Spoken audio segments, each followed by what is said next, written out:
Ukraine President Volodymyr Zelensky claims he will declare a state of emergency for Ukraine's energy sector due to Russian attacks on power supplies.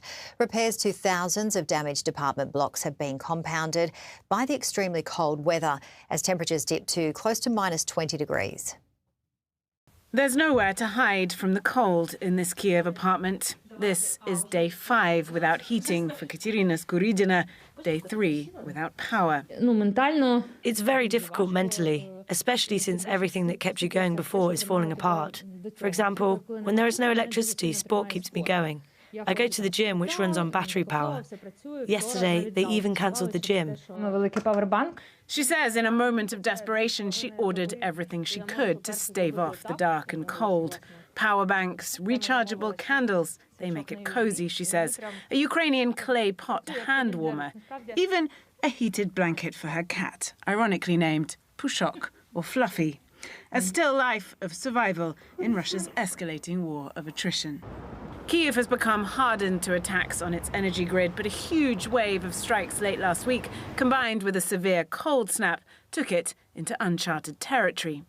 The decision was made to suspend the heating system in 6,000 buildings. This is an unprecedented measure in the history of the central heating system.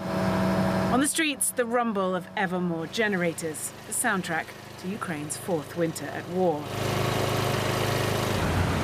No one is spared, not even the repair crews working 24 hours a day to bring power back online. We do not even know at home whether there is electricity, says Taras Musienko, as he works to fix a damaged cable.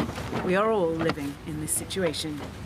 Destruction often outpaces repairs for Ukraine's biggest private energy company. What happens at DTEC behind the scenes when there's a major attack? Actually, the attack may take just a few minutes, but to recover after the attack, you need months or even years. So we don't have spare time. DTEC power plants have been attacked 8 times since October, the company says. A recent strike blowing a hole in the roof of this one, letting in the snow. This winter, maybe because the Russians, they're not very progressing on the battlefield, they decided to put Ukraine into the humanitarian crisis. It's a fate Kiev is racing to avoid. More than 1,300 shelters known as invincibility centres have been set up in the capital for people to charge devices and get warm. The lamp hasn't charged for some reason, says Tamara Viktorovna, who's in her 70s. Everyone here learning new survival skills. In another heatless apartment across town, Katerina Voronina, who's 72 and has trouble walking after hip surgery, is struggling to stay positive. It's scary, of course. I'm holding on. I'm not complaining at all. But yesterday, after the lights went out, I had what you might call an acute stress reaction. I was crying here all by myself. My friend called me. I couldn't stop. She says she regularly scrapes off the ice forming on the inside of her window and waits.